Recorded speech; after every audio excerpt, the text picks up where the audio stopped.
Вот он, красавец, город Лисаковск. Ну, здесь как бы люди душевные, можно сказать. Как ты сюда приезжаешь и хочешь остаться, ну как будто тянет. Я там только работаю, но жить я буду здесь в любом случае, всегда. Да, у нас город маленький, все видно как на ладони. Как бы государство здесь все придумало за нас. Какой чистый город, даже плюнуть некуда.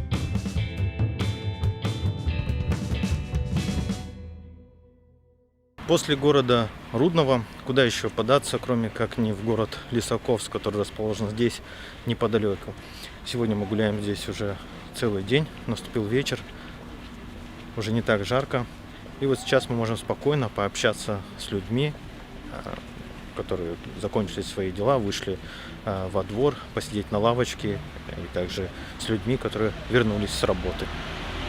Расскажите, пожалуйста, город же, получается, с 70-х годов, да, здесь? Да, присвоили город уже. Да, а до этого был То как? был Лисаковск, Лисаковка да? поселок. Мгм. Поселок городского типа был сначала. Да, и вы тут, получается, приехали еще, когда поселок был, да? Да. Я на стройке работала. Самое главное ваше воспоминание тех времен, вот что чаще всего вспоминаете? Ой, конечно, стройку. И трудно было, но очень. Мы ж молодые. Я приехала, мне было 26 лет. А сейчас уже 80. Вы знаете, как было хорошо. Каждый месяц почти квартиры сдавались. Даже дом сдается, смотришь, там заселяется машина. Там стоит машина, выгружает мебель, все. Это вообще было прелесть. И мы по первой категории жили. Что только не было у нас в магазине. У нас же была комсомольская молодежная стройка. Со всего Союза, да? Да. Старых мало было, все молодежь. Сначала, Краем. видите, Рудный строился, а потом это уже младший брат считается. И все жили дружно, да? Ой, вообще. Я крановщик. Я 15 лет отработала. И на башенном, и на мостовом работаю. А я дошла и до пенсии. отделочник, и формовщик, все вместе. А вы крановщиком во сколько лет пришли? Сколько вам лет было? 18. 18? Да. Вот вам 18-летней девушке не страшно было? Ничего не боялась. Ничего. На стреле меняла лампочки сама. Ну, а вот так не было такого страха животного, что вот можно упасть? Не было. Сейчас, конечно. А тогда не было страха. Вообще не было. Сейчас вы, наверное, задумываетесь, как я тогда... Как я ходила, какая высотка. А так любила свою работу и больше. Мы в Ничего цене не были, как путевые рабочие были. Отличительной особенностью города Лисаковска является то, что здесь есть много замечательных, красивых цветов, которые благоухают на весь этот прекрасный, выстроенный как будто бы по линеечке город. Кто к вам приезжает в город, удивляется, что у вас чисто, да? Чистота. У меня свекровь приезжала, так она, Сейчас пока есть- 2 суток ехали, она все рассказывала за наш город. Она на Донбассе жила, а сюда проезжала и все рассказывала, какой чистый город. Даже плюнуть некуда. как она говорит. Но сейчас все равно маленько, как, не знаю, то ли дворников не хватает, то ли что. Все равно. Ну, как- все равно чисто. Чисто Ну, в основном, да. Все везде, мусорки приезжают, все нормально. Самая большая заслуга, что когда строили город, предусмотрели, что будет вывоз мусора, а не контейнеры мусорные. И вот понимаете, это помогает, чтобы вот эти контейнеры не были полными, чтобы крысы там не бегали, все как в других городах. Это помогает. Мы вот настолько дисциплинированы, утром 7:30 мы можем вынести, и вечером в 5, допустим, ну вот в нашем микрорайоне, в нашем доме. Табличка стоит, все предусмотрено, что тогда-то кто-то не успевает, бросает, допустим, мусор рядышком с этой табличкой. Но я хочу сказать, терпеливые эти мусорщики, они берут этот пакет и сами закидывают туда. Ну, кто-то вот не успел, допустим. То есть у вас в городе как бы правило есть 2 раза в день? Да, машины приезжают. Машина мусорные. приезжает, а жители они просто в Должны- пакетах выносят, да, и Да, оставляют они должны вместе? в это время, нет, не вынести с пакета, они должны прям передать на мусорную машину. А, прям передать на Да. машину, да? Да. То есть не складывать все где-то, да? Нет, это кто-то может оставить нерадивый. Но сразу наши говорят, понаехали. Понятное дело, что все всегда хвалят Лисаков за то, что здесь Чисто. чисто, красиво. Красиво, Это, наверное, да. уже местные жители привыкли это слышать, Ну, да? а работы нету. Все по вахтам. Семьи оставляют и едут. Месяц-два по вахтам. Да не только молодежь, но и Ну и такие надо зарабатывать денег, надо жить как-то. А куда люди едут в основном? Ну, едут и в Россию, ездят в Астану, в Алмату, Мгм. где находят работу. Что не хватает Лисаковску? Детских площадок и молодежных заведений. Потому что вся молодежь отсюда хочет уехать Куда в основном уезжают? в Россию. Тут, в принципе, делать нечего молодежи. А в Россию куда? Здесь, в приграничные регионы, да? Да, скорее всего, в Екатеринбург, в Челябинск, все туда в основном. Вопрос по поводу рабочих мест. Работа есть в Лисаковске? Работа только в градообразующих предприятиях. Если ты работаешь не в градообразующем предприятии, то у тебя зарплата, не хватает зарплаты на пожить месяц. Это какая в основном зарплата, если не в градообразующем предприятии? Ну, минимум 150 где-то надо получать. Ну, чтобы семью содержать. А, в смысле, чтобы было нормально, нужно минимум 150 получать, да? 150, 150 200, да? и содержать семью на эти деньги. А так в основном меньше зарплата, да, я так понимаю? Меньше 150. Вы сами работаете? Да. Где? Вот как раз в одном из предприятий. Да. А вот я слышал, что многие на вахту уезжают в ту же Россию, да? Ну, люди уезжают все равно. Они, вот город держится за счет вахтовиков и этих предприятий. А, все-таки за счет вахтовиков, да? Ну, вахтовики больше Люди просто хотят получать побольше, правильно? только в России платят. Ну, с работы мало, все равно работа. Да, работа вроде как бы есть, но зарплата 50-60 тысяч, ну куда это? На это не проживешь. Даже то, что мы вот с ним работаем на предприятии, выходит 150, и то не хватает. Квартиру снять сейчас 50-60 тысяч, ну это куда? Для молодежи нету никаких продвижений. Молодым семьям не выдают квартиры, хотя бы выдавали там с каким-то малым процентом. Ну как-то, чтобы молодежь удержать здесь. А так все уезжают в Россию, потому что там платят лучше, условия лучше. А у нас условий нету. В плане даже работы, жилья также. А вот те, которые уезжают вахтовым методом в Россию, там работают, они сколько получают? Ну они привозят сюда, ну, если они работают 3 месяца там, они сюда привозят 1,5 миллиона деньгой. Это как бы привлекательная сумма. И они здесь и могут нормально развернуться, жить. И опять же, многие туда потом переезжают. Потому что здесь получать 150-200 тысяч тенге, это мало. Тем более, если семья, ребенок, этого мало. Если я вот получаю 150, мне недостаточно этого. Это мне надо за квартиру заплатить, за коммуналку заплатить, покушать, надеться. Все, у меня потом в конце месяца все, зарплаты нет. Это вот у нас самая такая фирма еще хорошая, а остальные не очень. Вот там еще, да, нам платят нормально, и условия есть. А в остальных местах нет никаких условий вообще. И зарплата, опять же, тоже маленькая. Поэтому все вахта. Всё. Больше там зарабатывать можно. У нас пенсии выше значительно. Но, конечно, если в России ребята получают заработную плату, то здесь они миллионеры. У нас, конечно, таких зарплат не платят, но у нас и цены ниже. Они приезжают, они все у нас закупают, потому что у нас все дешевле. Хорошо. А ты говоришь, ты на вахте был, да, в России? Да. То есть ты ездишь вот так вот, да, периодически? Да, туда-сюда. А сам отсюда, да, родом? Сам отсюда, ну, когда уезжаю, очень долго приезжаю, уже что-то меняется. Я вот слышал такое мнение, что очень много молодежи как раз вот, как ты, на вахту уезжают, да, на заработки. Да. То есть, получается, здесь... Работы мало. Здесь работы нет, мало. да? Ну, как она есть, но ее мало. Достойно оплачивать. Зарплата. По-любому зарплата. Надо ехать куда-то дальше. Не, ну как бы и по Казахстану всему есть достойная зарплата, но не каждый может туда попасть. Поэтому есть варианты там. А ты вот туда ездишь на работу, ты чем там занимаешься? Что делаешь? Электромонтаж. Электромонтаж, да? Да, электромонтаж. Но то, что ты там получаешь, это в разы больше, чем здесь бы ты получал. Да, в любом случае. Ну, там в рублях переводишь тенге, как бы достойно получается. А вот я хотел еще спросить, сейчас же получается пандемия, да? Проблем нет с пересечением границы? Но это как это вызывает? Это как? То есть тебе делают как бы приглашение на Да, работу, да? вызов на работу в любом случае пропустят. Сдаешь ПЦР и проезжаешь, да? Да, Или... да. Да, если есть, все, проезжаешь, все сдаешь. Если отрицательный показывает, едешь, если положительный, ну, соответственно, карантин, как обычно, как и везде. Лежишь на карантине. А планы какие вообще на жизнь? Все-таки туда будешь перебираться или здесь? Нет, я Или здесь. вот так и планируешь, да? Я там только работаю, но жить я буду здесь в любом случае. Всегда. Тебе здесь комфортнее, да? Ну, можно сказать, патриот своего города. А Лучше, где, как в бы. каком? В Челябинске, где, в каком городе? Благовещенск, Амурская область. Да ничего, я обычный парень с этого города.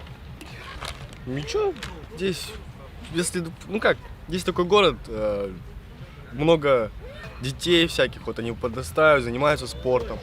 Много людей, которые выезжают на республиканские, там, много чего здесь можно достичь в плане спорта. Здесь, как бы, государство здесь все придумало за нас.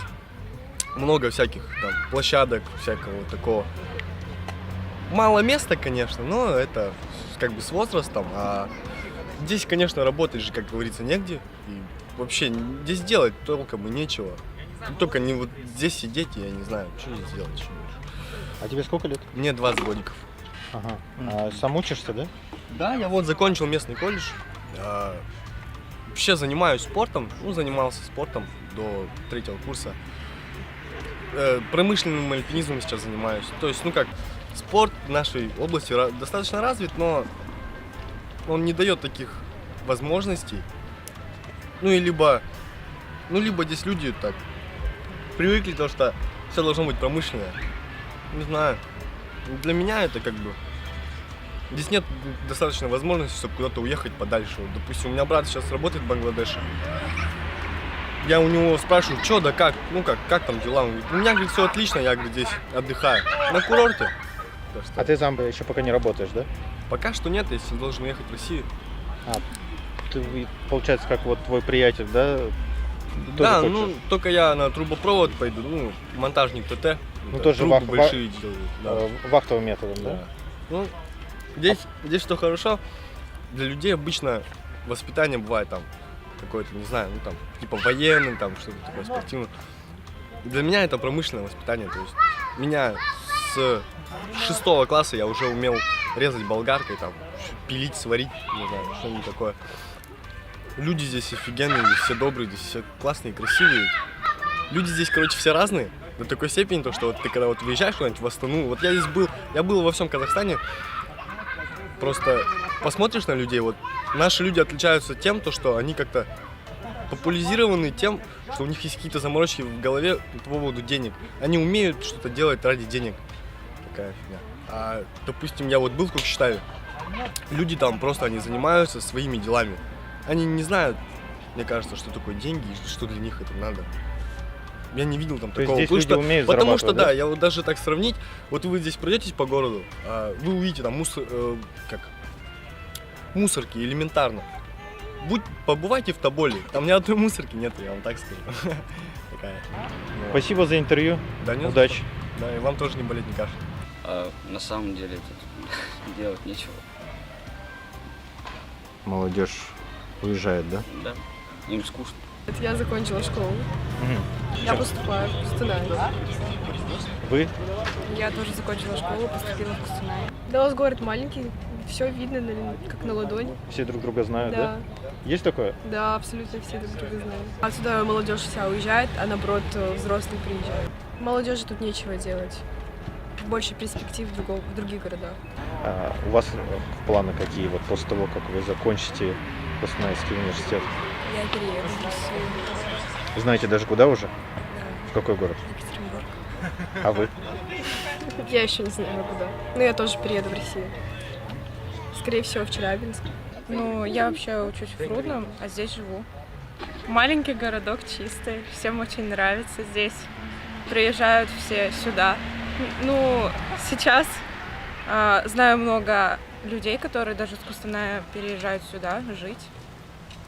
Ну, здесь как бы люди душевные, можно сказать. Как ты сюда приезжаешь и хочешь остаться, как будто тянет. А что тянет? Почему скучаете? Ну, не знаю, как-то тут атмосферно, как-то... Ну, он такой маленький городок, чистый, и прям вот здесь комфортно находиться. У вас какие планы на жизнь? Здесь будете жить или тоже куда-то? Ну, вообще, не знаю, ну, планирую окончить институт, ну, и здесь работать. Вообще, ну, в этом городе. А там уже будет видно. В Лисаковске так уютно и красиво. И так необычно, что хочется почему-то говорить шепотом, чтобы не спугнуть всю эту красоту. Меня заинтересовала доска почета. Она здесь выполнена в лучших традициях. Здесь много немцев. Ну нет, немцев тоже, к сожалению, очень мало, многие выехали. Но есть немцы. Я тоже была в Германии, у меня дочь там живет и внучки. Ну, мне там как, нормально нравится, там чистота, порядок. Я даже там в больницу попала с инфарктом. Но не сравнить обслуживание с нашим, конечно. Меня бы тут не спасли, там постарались спасти. Вот, и я до сих пор уже вот 10 лет после того, ничего. А отсюда уезжать я не хочу, у меня тоже еще тут 2 детей и внуки. Я тут уже больше 50 лет живу, это как моя родина, считай. Да, понимаю. Здравствуйте. Никуда не хочу. Хотя я осталась одна. Сын меня в Германии, дочь в Подмосковье. Ну, наверное, тоже они звали, да, в ту же Германию. Ну, в Германии я русская, у него жена немочка. Там уезжают вот эти старики и назад возвращаются. Возвращаются? Да, и некоторые возвращаются. То есть им как-то Да, не да. по себе Здесь там, мы да, или вольные, а там все равно не то. Я один раз ездила в Германию, мне не понравилось. А что именно не понравилось? Ну, то, что там вот как сковано, сидишь, в магазин только проедешь, купишь продукты и опять в квартире. Там нету такого, чтобы на скамейке сидели. То есть привычки такой нету, да, или как? Да, или вот свободно я раз и пошла к подружке. Там нет, только по телефону сказать, приходи вот такой-то день, пойдешь, а так нет. Да, у меня точно так же дочь в Германии, она же приглашала меня. И уже документы подготовила, чтобы меня забрать, я отказалась. А почему отказались? А я там не могу жить, там вот правильно она сказала, каждый сам по себе. И если они идут в гости, то с собой что-то заранее договариваются, обязательно с собой что-то несут. Ну, в общем, нет. Ну, у нас же тоже все равно, такого все равно нет. друг другу что-нибудь принесешь, там, Естественно. банку Ну, варенья, у нас, там, вы знаете, конфеты. там заранее ты должен позвонить, договориться, время, место назначить. Нет. Я была там. У меня дочь живет в Германии уже сколько лет. Ой-ой-ой. Нет. То есть неохота жертвовать своей свободой Даже, такой, да? я люблю, я никуда не уезжаю. Как бы, почему все-таки вот наши люди, наши немцы, да, там, кто-то уезжает, а кто-то все-таки остается, не может там устроить? Кто-то устроился, кто-то не устроился. Ну, а иногда воздух Родины нужен. Вот казалось бы, я там побыла, я же была у мамы с папой, у брата с его семьей. Села в самолет, самолет уже летел, по-моему, он летел в Астану и в Кустанай посадка. И вот вы знаете, вот они провожают, я плачу от того, что они провожают меня, от того, что я с ними расстаюсь. В самолет села, пока вроде бы утерла, все, слезы плюхнулась, и заиграли кюи казахские. И я расплакалась. Я поняла, что я с этой стороны хочу быстрее домой. Где я выросла на этом? Вот поэтому я не уехала. Поэтому, брату было трудно в бизнесе здесь. Дети маленькие. Он уехал с родителями. Ну, он тоже говорит, 300 раз пожалел. Он говорит, он и бизнес у него там есть, и все небольшой такой. Говорит, я бы пешком ушел, но у меня же дети. То есть он говорит, они же немцы. И все, они привыкли к той среде, они ездят на тусовки в Голландию, какие-нибудь фестивали, ездят в Париж, ездят везде. Они везде ездят на своих машинах, все. У них совершенно другой уклад жизни. Но если туда домосед попался, его устроит этот уклад жизни? Нет. Он и здесь будет сидеть, и там будет сидеть. Здесь спокойнее сидеть. Но нравится, что люди, знаете, вот выходят, они идут навстречу, они не озабоченные, как мы. Они все улыбаются друг другу, все. Хотя кто его знает, что у них творится. Хватает ли им кредитов за дом рассчитаться, еще что-то. Поэтому сложно ответить вот в нескольких предложениях, почему уезжают и почему приезжают. Уезжает, вот одна женщина сказала, я теперь хоть и йогуртов наелась. И когда я это услышала, я говорю, ну если ехать из-за йогуртов, то их уже и здесь навалом. Кто зачем едет? А нас приучили вот молодежь, наша школа, наша пропаганда. Я еду за туманом. То есть, хотя я приезжаю, я не чувствую себя чужой в Германии. Я в любой момент могу там остаться. Там могила мамы уже теперь. Поэтому А отец там часто Казахстан вспоминает? он очень часто приезжал. Последний раз 82 года ему было. Приезжал. Мы юбилей отмечали, все. Они ездили в Тургай на рыбалку, на охоту. Он мужу моему говорит: Борь, ну ты чувствуешь, как полынь пахнет. У них в Германии дождеешь постоянно, все. А у меня папа очень хорошо казахский. Но они в войну репрессированы были. Они бегали, ребята, казачата и немчата бегали. И папа всегда благодарен Казахстану, что они выжили здесь. Казахам, которые вот последние вот колоски соберут и поделятся с теми, кого им подселили. А те приехали с Крыма. Ни Морозов ничего не знает. Ой.